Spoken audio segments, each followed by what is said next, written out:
La semana pasada comenzamos una plática de 2 semanas, tuvimos una serie de 2 semanas, hablando acerca de la vida de Abraham.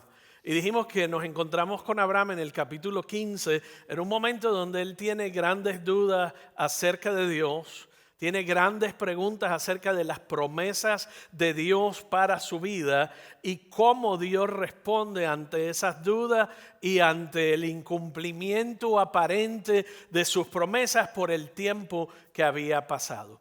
Hoy vamos a revisitar uno de mis libros favoritos porque habla tanto acerca de la realidad que estamos viviendo hoy que el año pasado dedicamos una serie completa a mirar el libro de Habacuc. Hoy solamente vamos a mirar el capítulo 1 y algunos versos que son relevantes para la realidad en la que nos encontramos hoy, cómo responder y qué hacer en momentos cuando Dios no tiene sentido. Cuando lo que Dios está haciendo o lo que está permitiendo no tiene sentido para ti, de acuerdo a donde tú estás, de acuerdo a tu perspectiva. Y esto puede ocurrir de 2 formas. Una a nivel personal de lo que estás viviendo y otra a nivel de sociedad o a nivel mundial con relación a lo que está ocurriendo. Específicamente el profeta Habacuc está viendo 2 cosas. Y esto crea grandes dudas y grandes cuestionamientos en su corazón. Pero él está mirando la corrupción interna que hay en el pueblo de Israel. Hay una corrupción increíble a nivel de país y a nivel interno donde se están colapsando las estructuras sociales del pueblo de Israel. Y de forma externa está viendo las naciones y los pueblos atacarse unos a otros y crear guerra y declarar guerra sobre unos y otros. Y básicamente lo que él está haciendo es diciéndole a Dios, ¿cómo es posible que tú te quedes con los brazos cruzados ante lo que está viviendo el mundo en este momento? Él le está diciendo a Dios, ¿cómo puedes permitir que todo esto ocurra? Y es un libro donde básicamente son las oraciones de Habacuc, de este hombre, y la respuesta de Dios a cada una de sus oraciones y cada una de sus preguntas y sus planteamientos. Todo el libro es un registro de esas oraciones de Habacuc y las respuestas de Dios. Y esto es casi hasta el final del libro, donde todas las oraciones del profeta son más quejas y cuestionamientos que cualquier otra cosa. Es un momento bien crudo, es un momento bien real y bien vulnerable en la vida del profeta, en la vida de Habacuc, y se vuelve claro la cantidad de preguntas sin respuesta que él tenía en ese momento. Habacuc, igual que Abraham, eran hombres de fe, pero le está costando reconciliar un Dios bueno con la maldad rampante que hay en el mundo. Está teniendo una tensión tremenda y eso es lo que vamos a ver y es lo que vamos a aprender de Habacuc, no solamente en su temporada, sino que yo creo que responde a la realidad de donde estamos hoy. ¿Qué hacer cuando Dios no tiene sentido? Y hay 4 cosas que vamos a mirar de este primer capítulo del libro de Habacuc. Lo que vio Habacuc, lo que hizo Habacuc, lo que escuchó Habacuc y por último, lo que eso significa para ti y para mí en el siglo XXI. ¿Qué vio? ¿Qué escuchó? ¿Qué hizo? Y luego, ¿qué significa eso para ti y para mí en el siglo XXI?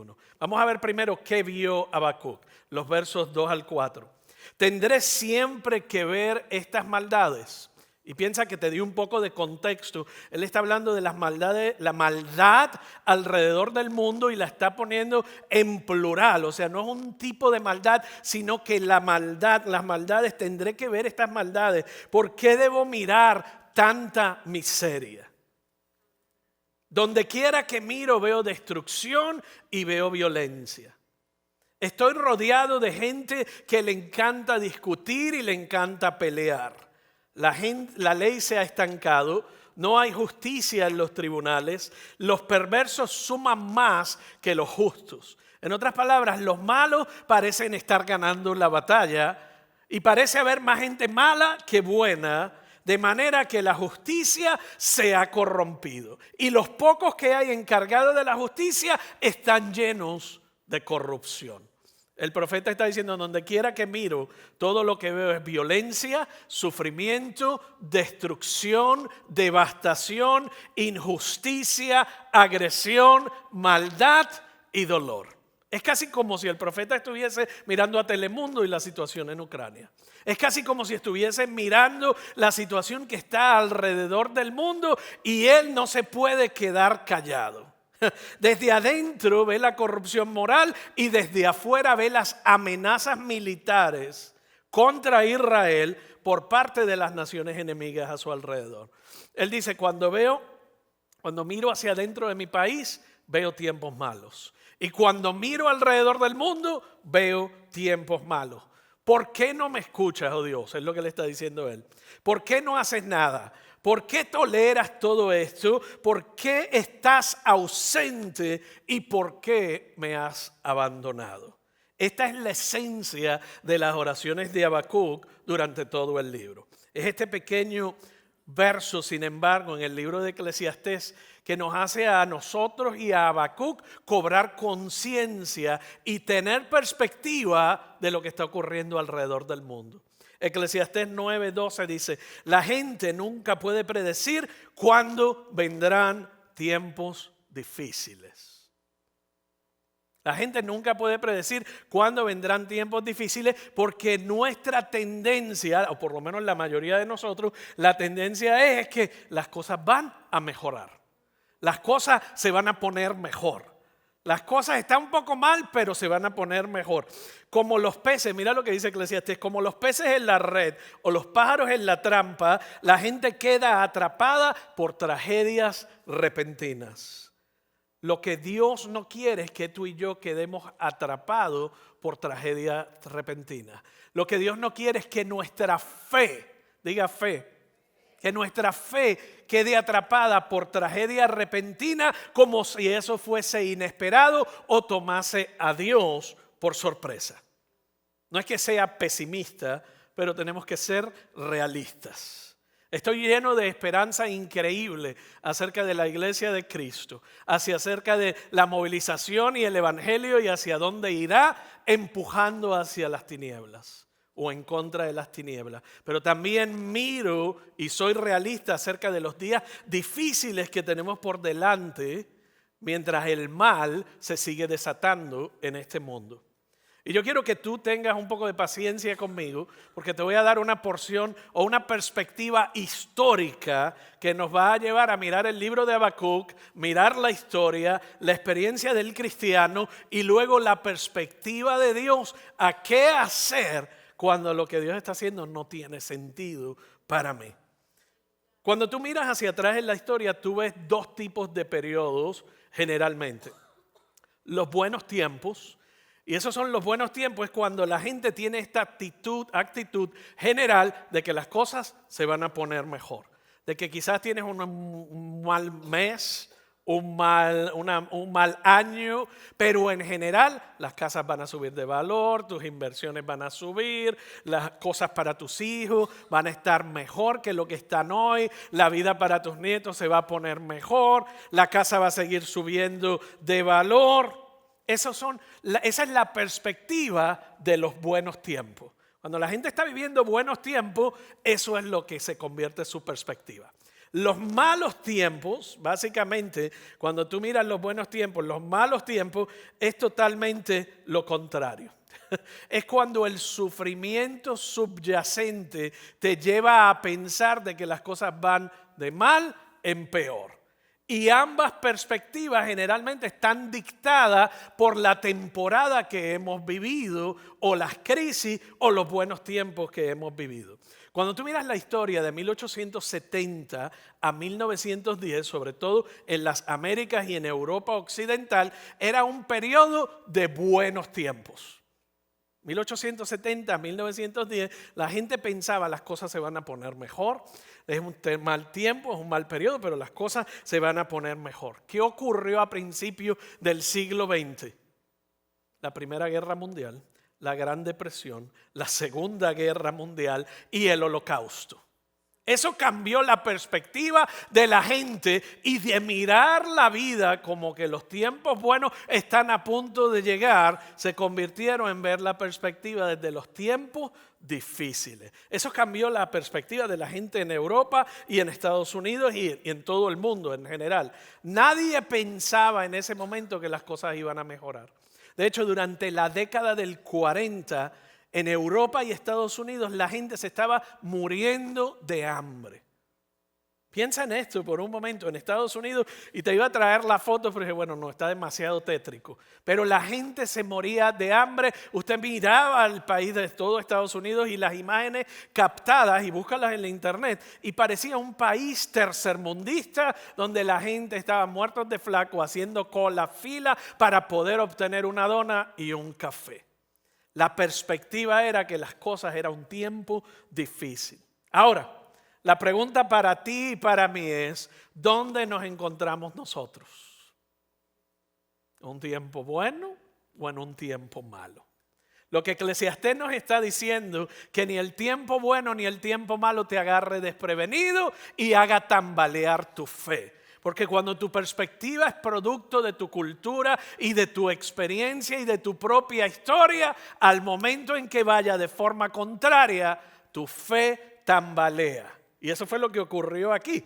Podría ser, y esto por eso el libro de Habacuc es tan y tan importante en este momento, porque nos prepara para tiempos malos. ¿Están conmigo hasta aquí? Y la próxima pregunta es, ¿estás listo para los tiempos malos? Y me encantaría pararme aquí y decirte que las cosas van a ponerse mucho, mucho mejor. Y es lo que nos encanta decir en las iglesias, pero la realidad es que nadie sabe si el tiempo es bueno o es malo. Hay una eternidad segura en Cristo y eso vamos a llegar en un momento. Pero hay tiempos malos y tiempos buenos y las probabilidades de que los tiempos empeoren antes de que mejoren son bien, bien altas. Y por eso la Biblia luego empieza a hablar de un remanente. Porque cuando la gente no le habla de tiempos buenos, dicen, no, esto no me gusta. Mejor me voy a otra iglesia que me hablen de cosas buenas. Aunque sean mentiras, pero que me hablen de cosas positivas. Aquí te vamos a decir siempre la verdad. La verdad desde la perspectiva bíblica.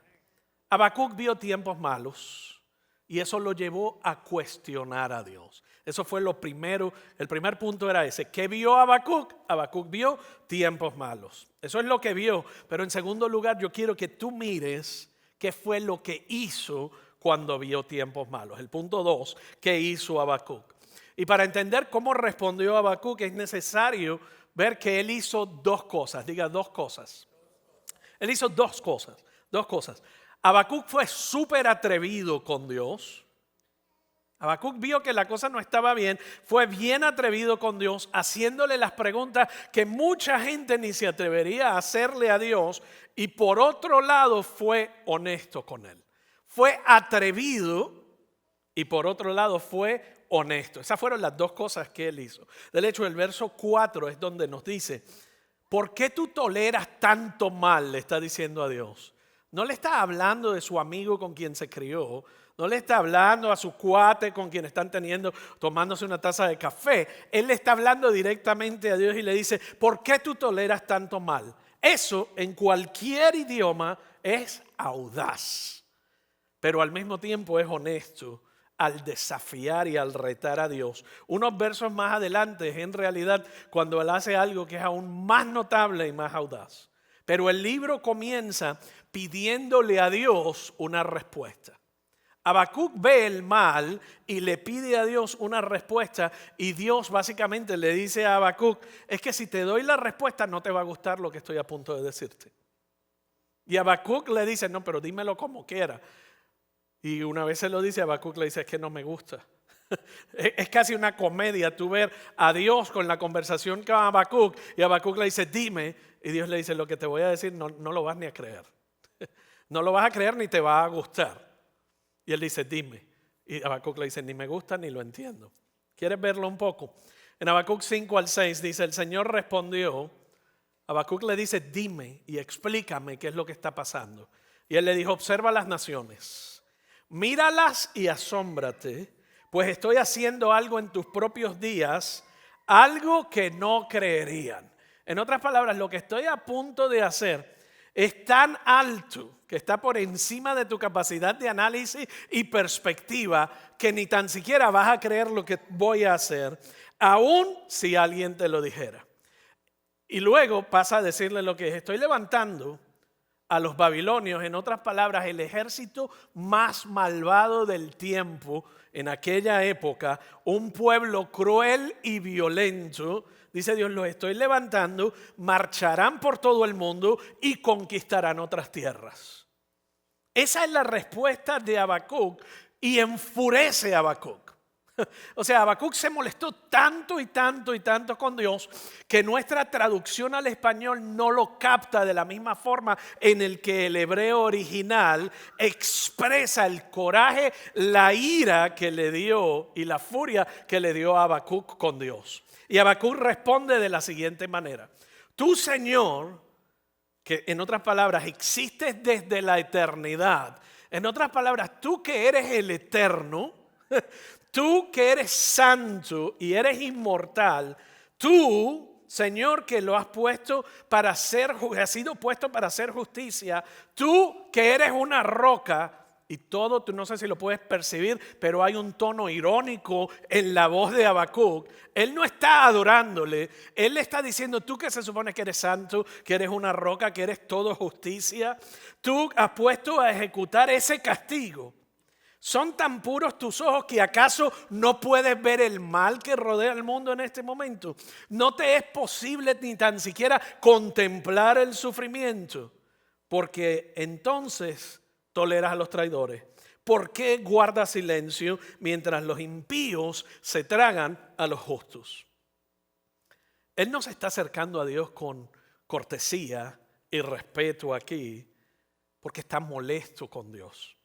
Habacuc cree en un Dios bueno y misericordioso, pero la forma en que él interpreta el sufrimiento y el mal frente al mundo está desafiando lo que él cree.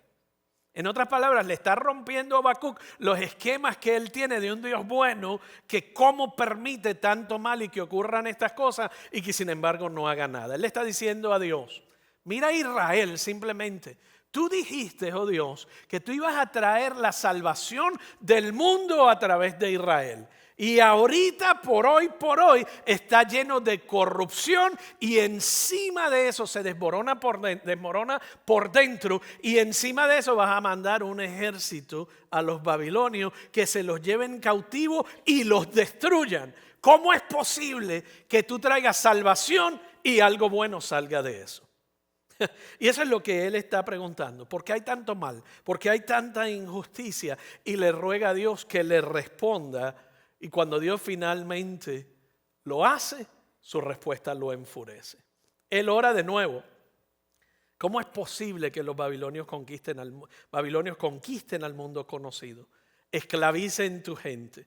En otras palabras, le está diciendo: Señor, o te volviste loco o estás loco. O has perdido la cabeza. Y algunos dirían: bueno, ahí Habacuc se pasó, cruzó la raya al hablarle a Dios de esa manera. Es audaz y es desafiante, pero también lo que Habacuc sí es increíblemente auténtico y honesto. Y sabes que eso es lo que Dios busca en una relación con cualquier persona. Tenemos que ser emocional e intelectualmente honestos con nosotros mismos y con Dios. Esto es lo segundo que hace Habacuc en ese momento. Él se mantiene fiel, diga fiel. Se mantiene fiel mientras cuestiona a Dios. Y esto es bien importante, porque él se mantiene fiel. En este se vuelve aún más claro lo que lees en el resto del libro. Habacuc está luchando con las dudas que tiene acerca de Dios. Pero mientras está luchando con Dios, toma la decisión y dice: nunca te voy a dar la espalda. No te voy a dar la espalda. Claro que voy a ser honesto. Me parece que te estás contradiciendo, Dios. No te entiendo. No puedo ver lo que estás haciendo. Pero, ¿sabes qué? No estaba ni bloqueando, ni poniéndolo en Instagram, ni en Facebook. ¿Qué estaba haciendo él? Estaba orando. Esa era su conversación con Dios. En otras palabras, él no lo está publicando, él está teniendo una conversación con Dios honesta, cruda, real y auténtica acerca de lo que él está viviendo. Ahora, Habacuc nunca tuvo la idea ni el propósito de alejarse de Dios en medio de sus dudas. Esa no era una opción para él. Él no entiende lo que está pasando, pero él está comprometido con Dios. Y yo creo que este punto es bien importante. Y vamos a ser claros aquí, porque este tipo de respuesta no es normal. Tú tienes dos tipos de respuesta. No entiendo lo que Dios está haciendo y por ende le doy la espalda y me voy porque no hizo lo que le pedí, las cosas no salieron como yo quería y yo no puedo servir a un Dios que yo no entienda, así que yo me voy. Esa es la respuesta normal de la gente. Pero Habacuc no es ninguno de los dos extremos. Hay gente que dice simplemente no puedo hacerlo. Ese es un grupo. El otro extremo es el que dice, oye, no te atrevas a preguntarle eso a Dios.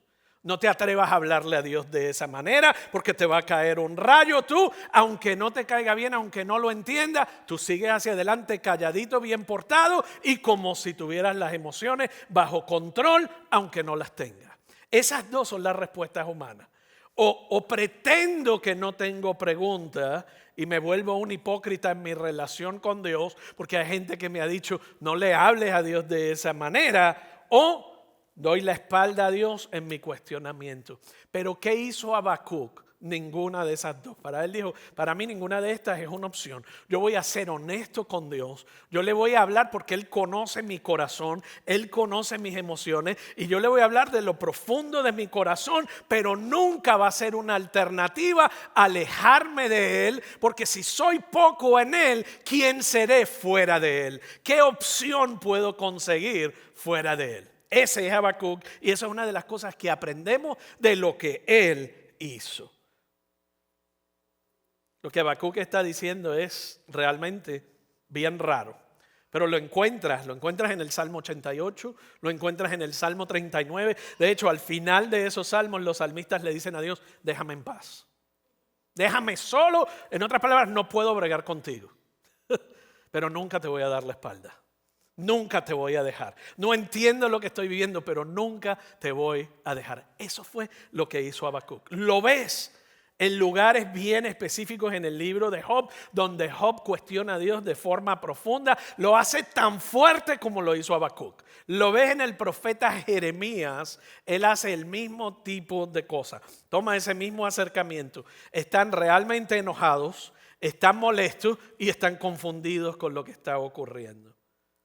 ¿Por qué puso Dios entonces el libro de Jeremías, el libro de Habacuc sobre todas las cosas, en un librito lleno de quejas y oraciones, de quejas y preguntas de un hombre? Y eso es lo que tú ves a través de todo ese libro, Dios lo que hace es preserva estas oraciones, porque Él está tratando de decirte a ti y a mí, yo seguiré siendo tu Dios, no porque pongas cara feliz y falsa. No porque tengas autocontrol emocional perfecto, porque no lo tienes. No porque estés haciendo todo bien, porque no lo estás. Yo seguiré siendo tu Dios por mi gracia. Mi relación contigo no se basa en tu desempeño, sino que se basa en la gracia y en su pacto con cada uno de nosotros. En otras palabras, Él dice, mi amor por ti y mi gracia por ti está comprometida, me compromete contigo. Para tú hacer lo que hizo Habacuc, tú tienes que entender la gracia de Dios. Tienes que entender la gracia de Dios. Si tú no entiendes la gracia de Dios, no te va a llevar a ser auténtico, te va a llevar a tener una relación religiosa con Dios y dictada por una serie de actividades y pautas que te hacen pensar que te ganaste el favor de Dios. Pero cuando tú conoces que tu posición delante de Dios está basada única y exclusivamente en el sacrificio de la cruz, de Jesús en la cruz, tú eres auténtico y real con Él y tú le traes todas tus dudas, todos tus miedos y toda tu confusión. No hay necesidad de ser una persona religiosa falsa que simplemente en momentos como este es lo que dice son clichés. Puedes hacer las preguntas honestas que haya en tu corazón. Entonces, por un lado, la gracia de Dios te da la libertad de ser honesto con Él.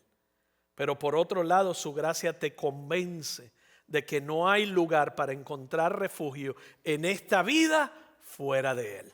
Incluso cuando no entiendes lo que está sucediendo. Tú luchas, pero luchas fielmente. Y eso es lo que nos está enseñando Habacuc. El tercer punto, lo que Habacuc escuchó. Ya vimos lo que vimos, lo que hizo y lo que escuchó. Hemos visto parte de esto. Habacuc quería una respuesta y Dios le dijo, no te va a gustar lo que te voy a decir. Voy a permitir que los babilonios se levanten y te destruyan, y no solamente a ti, sino a tu pueblo, se los van a llevar cautivos y luego vas a ver lo que ocurre como resultado. Se van a convertir en una potencia mundial. Y Habacuc le dice, pero ¿y cómo entonces puedes quedarte tranquilo y quieto y dejar que un pueblo despiadado oprima a tu pueblo de Israel? No entiendo. No entiendo. La respuesta de Dios, que comienza en el verso número 5 y que repetidamente lo ves a través de todo el libro, lo que le está diciendo es lo siguiente: no me juzgues a través de los parámetros de tu propio entendimiento limitado. No me juzgues a través de los parámetros de tu propio entendimiento limitado ni de tus tiempos. Habacuc está preguntando y diciéndole, ¿cómo ahora tú vas a traer salvación después de todo este revolú, después de toda esta desgracia, después de todo este lío? ¿Cómo se supone que vas a lograr eso? Tú y yo sabemos la respuesta porque estamos del otro lado de la historia. Pero Habacuc no había visto nada de la historia. Tú y yo podemos ver lo que Habacuc no pudo ver desde su perspectiva. Si los judíos no hubiesen sido llevados al exilio por los babilonios, nunca se habrían esparcido por todo el mundo conocido construyendo sinagogas.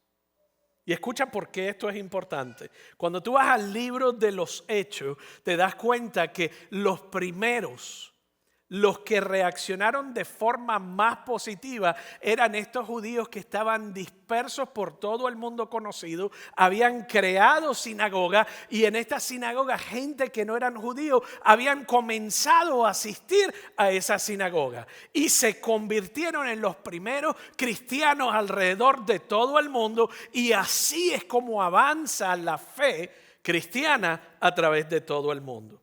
Debido a esa invasión babilónica y el exilio de los judíos, todas las ciudades tenían sinagoga.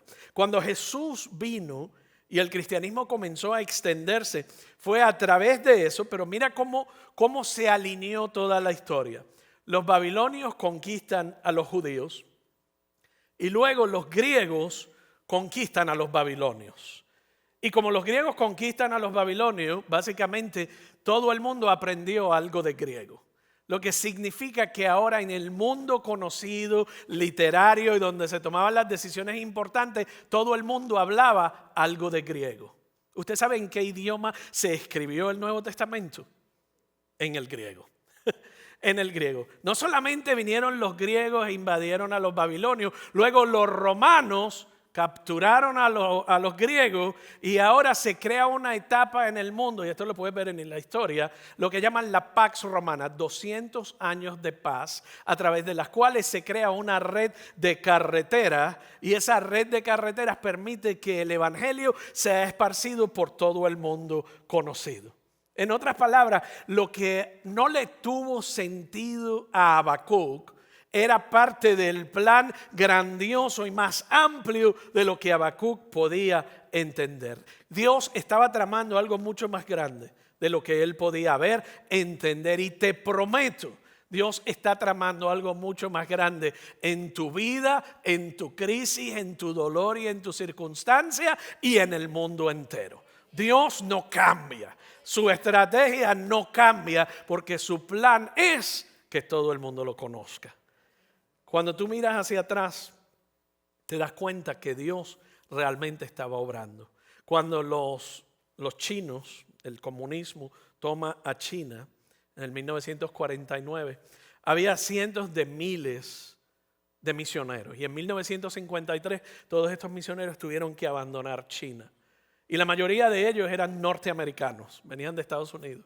Y imagínate, después de haber estado tanto tiempo en el campo misionero, llevando a cabo la labor misionera, regresan todos estos misioneros a Estados Unidos y se preguntaban cómo es posible que luego que hayamos llevado tanto esfuerzo, Dios abandona a los chinos y a la iglesia en China. Pero luego miramos la historia y hoy el cristianismo es la religión de mayor crecimiento en la China y más de 300 millones de chinos es la producción que estén en estos próximos 50 años como parte de ese resultado. Cuando los misioneros se van, ¿qué ocurre? Los chinos se adueñan del cristianismo, hacen de ella su religión indígena en muchos de estos bolsillos y esto hace que la iglesia cree un avivamiento y se esparza como nunca antes. ¿Usted está conmigo hasta aquí?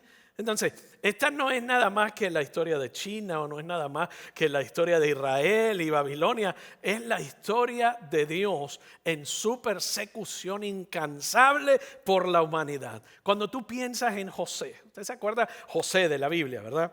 Su padre lo amaba más que a ninguno de sus hermanos, lo idolatraba y lo había convertido en un niño mimado, disfuncional y arrogante. Los próximos 20 años él es vendido como esclavo y los próximos 20 años los pasa como esclavo en prisión, como sirviente, pero como resultado Dios estaba preparando no solamente a esa familia que se iba a convertir en una familia engreída y disfuncional, sino que estaba preparando a José para liderar una de las hambrunas más grandes que el mundo ha visto. No solamente salvó a su familia, salvó al pueblo de Egipto y transformó la historia del pueblo de Israel.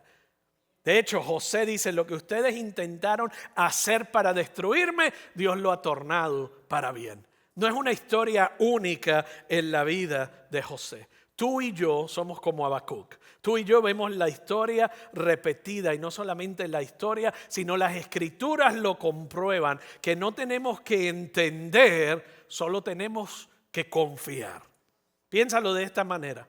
Cuando tú tienes niños pequeños, le dan estas pataletas que usted tiene que haber tenido uno de 3, 4, 5 años y le da una pataleta. Él quiere tocar algo venenoso y usted le dice no lo toque y él lo quiere tocar o ella lo quiere tocar. O quiere comer hamburguesas y helado de desayuno, almuerzo, comida y Doritos entre medio. Y usted le dice, no puedes comer eso, no puedes comer eso. Él sale o ella sale corriendo y gritando. Y así se la pasa. O usted le dice, no puedes. Y en última instancia se agotan. ¿Por qué? Porque no entienden por qué. Imagínate si tú trataras de hablarle del valor nutricional o de los componentes químicos, de por qué eso es veneno a un niño de 4 o 5 años, no lo va a entender.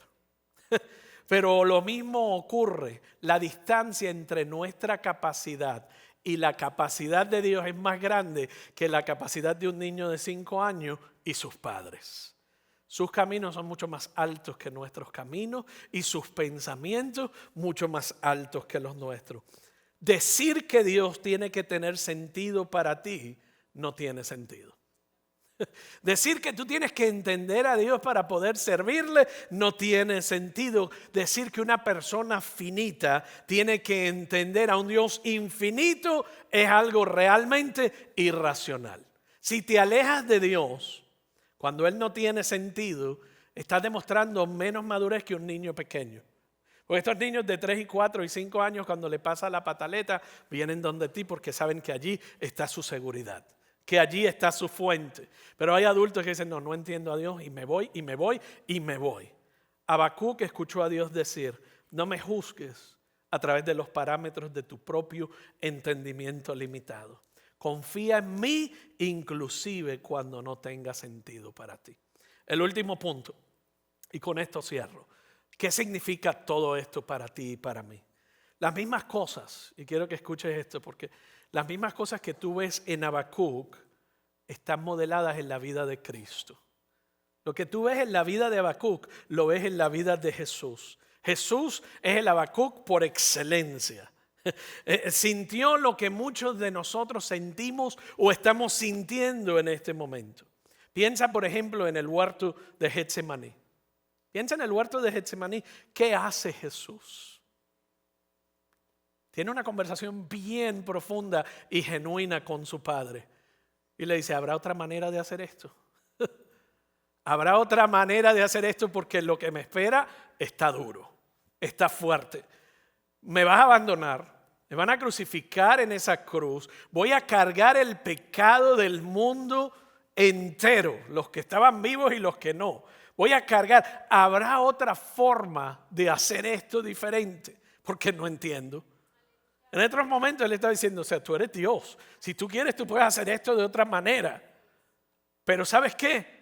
Hágase tu voluntad y no la mía. Aunque yo no entiendo, si es posible, pasa de mí esta copa. Piensa, es un momento Habacuc en la vida de Jesús. Si es posible, pasa de mí esta copa. Pero si no es posible, hágase tu voluntad y no la mía. Porque yo sé que tus planes son más grandes que los míos. Porque sé que del juicio tú sacas salvación. De la injusticia tú provienes la justicia. Del sufrimiento tú traes redención. Y de la muerte tú traes vida. De la desesperanza tú traes esperanza. Y es quien es Dios. Y es lo que Él hace siempre. Y es lo que va a hacer en tu vida, en tu situación, en tu problema, en tu realidad, en tu confusión. Y es lo que está haciendo en el mundo entero hoy día. Habacuc luchó de forma profunda y apasionada con Dios, pero nunca le dio la espalda. Dijo, no te voy a dar la espalda porque fuera de ti no tengo nada, ni tengo a nadie. Pero en el último capítulo él hace una oración.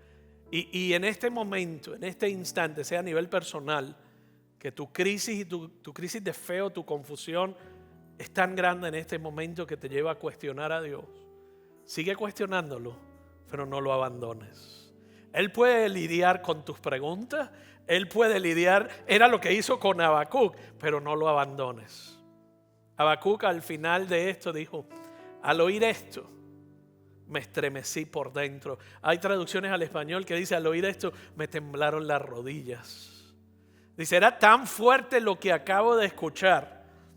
Mis labios temblaron de miedo. Usted sabe cuando usted tiene miedo o frío que sus labios tiemblan. Dice, se me doblaron las piernas y caí y temblé de terror. En otras palabras decía, wow, no sé si lo puedo tolerar. Dice, esperaré en silencio el día venidero, cuando la catástrofe golpee al pueblo invasor. En otras palabras, yo seguiré confiando en tu fidelidad, oh Dios. Puede que lo vea o no lo vea, confiaré en tu fidelidad. Mira lo que él dice después. Aunque las higueras no florezcan y no haya uva en las vides, en otras palabras, aunque no haya trabajo, aunque no haya fruto, aunque no haya comida en el supermercado, aunque se pierda la cosecha de oliva y los campos queden vacíos y no den frutos, aunque los rebaños mueran en los campos y los establos estén vacíos, mira lo que dijo Habacuc, aún así me alegraré en el Señor, me gozaré en el Dios de mi salvación. Habacuc no negó su realidad, pero dijo, yo me voy a gozar en el Dios de mi salvación. Yo pondré mi confianza en tu fidelidad, aun cuando no comprenda lo que estoy viviendo. Habacuc es para ti y para mí hoy. Sea que tu reto es a nivel personal o tu reto sea a nivel de lo que estás viendo, de lo que está ocurriendo en Ucrania y en otros lugares. Quiero invitarte a ponerte de pie y Pastor Oscar va a venir en Garland y nos va a dirigir en este próximo momento. Yo quiero que antes que salgamos de aquí, reflexionemos por un momento. Y yo sé que fuiste paciente conmigo y te di mucha información para llevarte hasta donde te llevé. Pero lo que quería que salieras de aquí hoy es que fuera de Dios no está tu solución. Fuera de Dios no está tu alternativa. Fuera de Dios no hay nada. Pero en Él lo tienes todo. y llevarte a una relación con Él más profunda, más auténtica y más genuina que nunca en medio de tu dolor, de tu transición o de tu reto. Agárrate de Él, comunícale tu dolor, comunícale tus dudas, pero déjale saber, tú eres real en mi vida y yo sé que nada ni nadie me va a cumplir como tú me vas a cumplir. Aunque mi padre y mi madre me dejaren, Jehová con todo me recogerá. Ese es quien Él tiene que ser hoy y en los días que nos esperan. Eclesiastés nos dice, podrán venir tiempos buenos, tiempos malos, pero no dejes que la cultura te haya sofisticado tanto que lo que quedó en ti son buenos deseos de mejores tiempos, cuando el plan de Dios incluye malos tiempos y tu fe sea aprobada y tú digas, no importa lo que venga, no te voy a abandonar porque tú no me has dejado. Tu fidelidad es grande. Quiero invitar al equipo de oración que me acompañe y quiero invitar al resto de ustedes a que reflexione por un momento. ¿Dónde están mis dudas? ¿Dónde están mis preguntas? ¿Dónde ha estado Dios en mi momento de mayor necesidad y en el momento de mi crisis? Si deseas recibir oración mientras cantamos este canto, el equipo va a estar aquí con nosotros. Si deseas decirle, sabes que hoy es mi día de salvación y quieres unir tu fe a alguien, hoy es un excelente momento para reconciliar tu vida con Él y decirle, Señor, quiero volverte a poner en primer lugar en mi vida. O si nunca lo has hecho, yo no quiero vivir a la incertidumbre de la emoción que produzca en mí la noticia o el evento próximo de esta tarde o de mañana. Yo quiero anclarme en ti, quien es mi roca y mi salvación. O si hay alguien en tu vida que necesita sanidad, creemos en el poder de la oración. Y Él quiere transformar tu vida. Pero más que nada, Él quiere demostrarte su fidelidad.